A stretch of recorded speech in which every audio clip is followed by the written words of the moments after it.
नमो नमो विद्यार्थियों, हम पढ़ रहे हैं आज बीए पार्ट सेकंड में संस्कृत विषय में।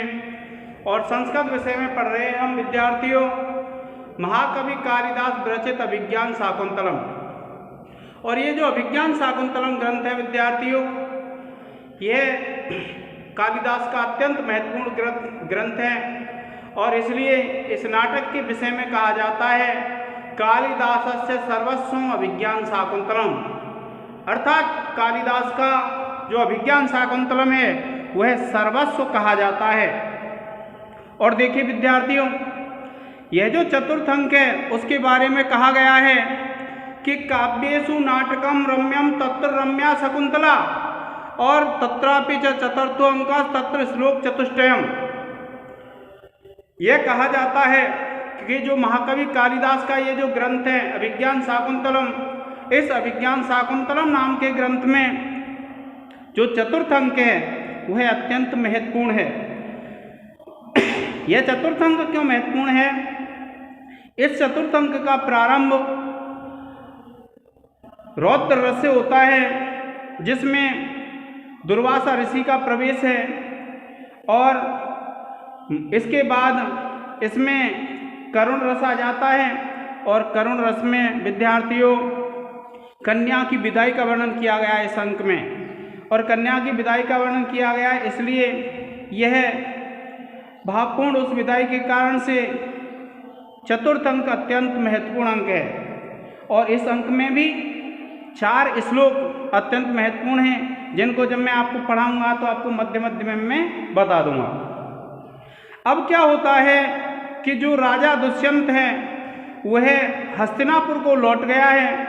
और हस्तिनापुर को जब लौट जाता है वह राजा दुष्यंत, तब क्या होता है कि वह शकुंतला उस राजा दुष्यंत की याद में खोई हुई है। और जब उसकी यादों में खोई हुई है तो वहाँ पर एक ऋषि उत्पन्न हो जाते हैं, आ जाते हैं वहाँ पर। और वे उससे कहते हैं कोई है, लेकिन पता चलता है वह शकुंतला नहीं सुनती है। और वे अपने तपोबल से जान लेते हैं कि यह दुष्यंत की यादों में खोई हुई है। तब वे ऋषि जो दुर्वासा थे, वे ऋषि दुर्वासा कहते हैं, देखिए यह श्लोक जो है वो ऋषि दुर्वासा का शाप है विद्यार्थियों। और कभी भी जब आप छोटे प्रश्नों में या बड़े में आ जाता है तो आपको यह ध्यान रखना है कि यह दुर्वासा ऋषि का शाप है। ये व्याख्या में भी आ जाता है और उसमें भी आ जाता है। देखिए क्या कहते हैं,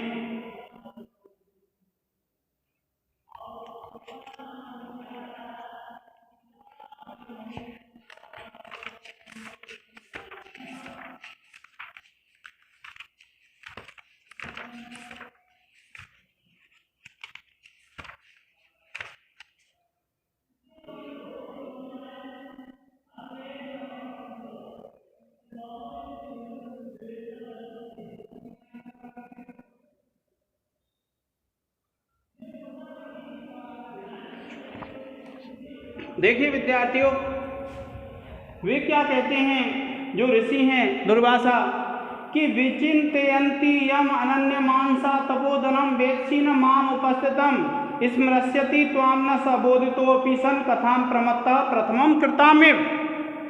देखिए क्या कहा ऋषि दुर्वासा ने कि विचिंतयन्ति, चिंतन करती हुई, यम माने जिसका, अनन्य मानसा एकाग्र चित्त मन से।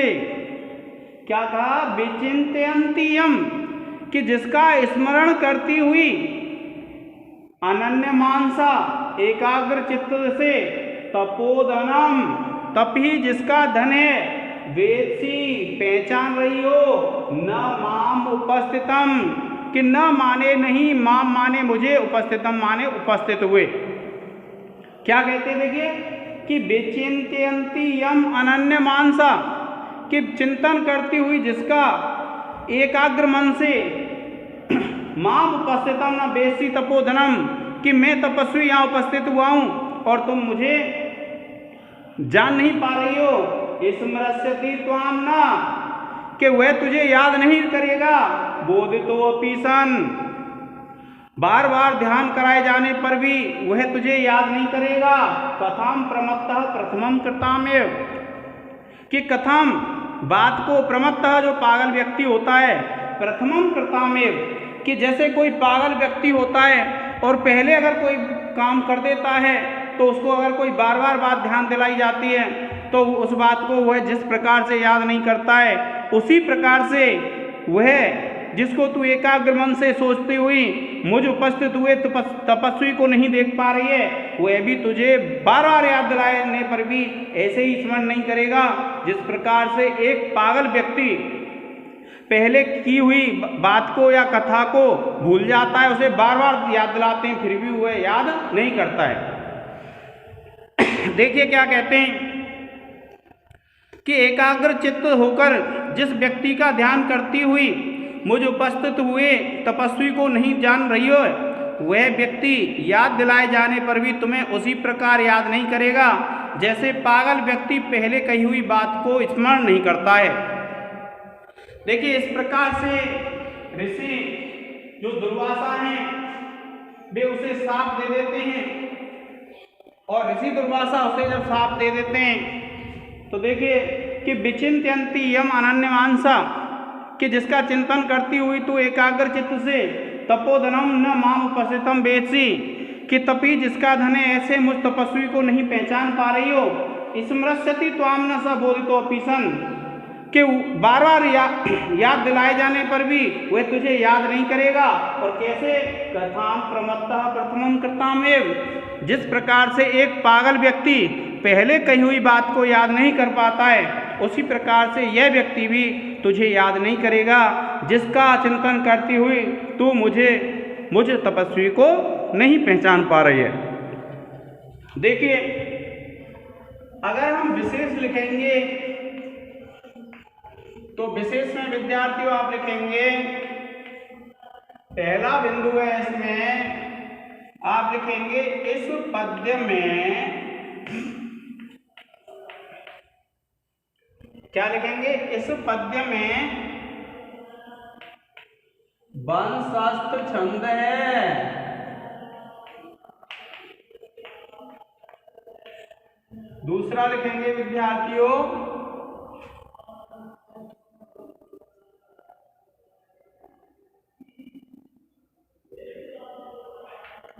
इस पद्य में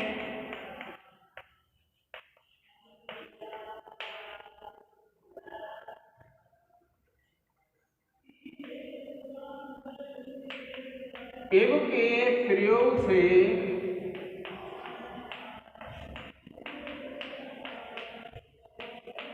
पूर्णोपमा अलंकार है।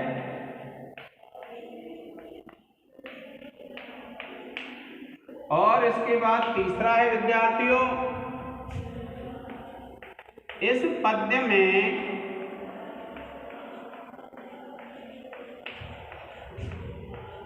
रौद्र रस है।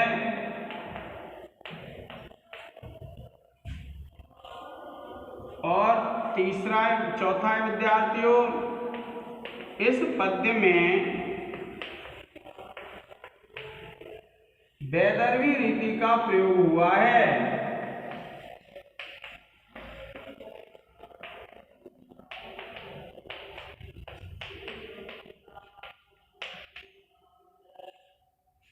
अब देखिए आप लिखेंगे व्याकरण टिप्पणी।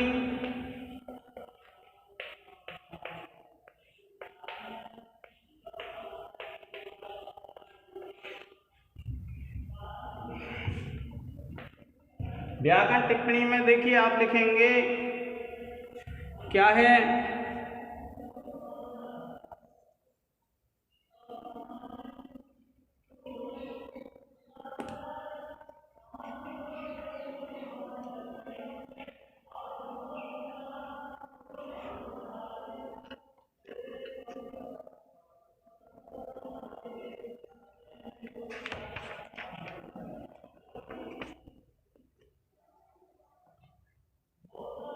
देखिए पहला है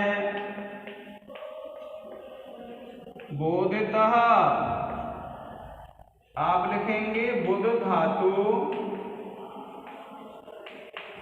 त प्रत्यय। इसके बाद दूसरा है त्वाम, आप लिखेंगे युष्मद् शब्द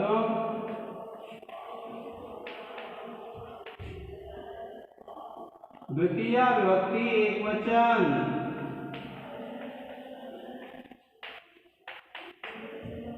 बोधितोऽपि, बोधितोऽपि,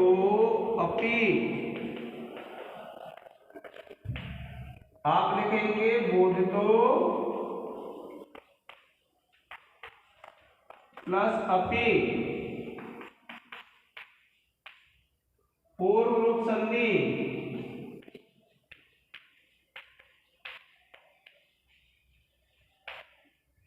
और उसके बाद है चौथा है विद्यार्थियों सन, आप लिखेंगे अशुद्ध धातु प्लस सत्री प्रत्यय।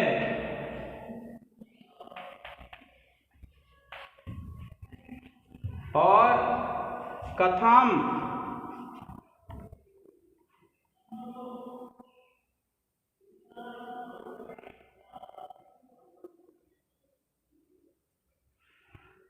देखिए पांचवा लिख देंगे आप कथम, आप लिखेंगे कथा शब्द है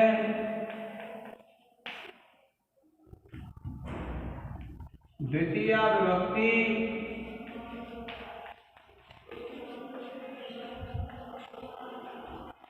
एक वचन। प्रिय विद्यार्थियों, आप इसका एक स्क्रीनशॉट ले लें।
अब देखिए विद्यार्थियों, होता क्या है कि ऋषि दुर्वासा यह साप दे देते हैं शकुंतला को, और जब वे साप दे देते हैं तो इस साप को सबसे पहले प्रियंवदा सुनती है और अपनी सखी अनुसुईया से कहती है अनर्थ हो गया, अनर्थ हो गया। तो अनुसुईया कहती है क्या हो गया, कि इस प्रकार से ऋषि दुर्वासा आए थे और शकुंतला ने उनको नहीं पहचाना और इस कारण से उन्होंने साप दे दिया। तो अनुसुईया उस प्रियंवदा को ऋषि को मनाने भेजती है। प्रियंवदा अनुसुईया के पास से ऋषि के पास पहुंचती है, ऋषि से विनम्र निवेदन करती है, और जब वह निवेदन करती है तो ऋषि कहते हैं कि मेरा जो कथन है वह अन्यथा नहीं हो सकता है, किंतु अगर कोई अभिज्ञान हो, अर्थात कोई ऐसी वस्तु उस राजा की उसके पास होगी तो वो दिखा देगी तो वह स्मरण कर लेगा। और ऐसा कह करके वे जो ऋषि दुर्वासाएं वहाँ से अंतर ध्यान हो गए, अर्थात गायब हो गए। तो ये इस प्रकार से विद्यार्थियों चतुर्थ अंक का प्रारंभ है। आज समय का अभाव है, इसलिए आज के इस लेक्चर में इतना ही। धन्यवाद।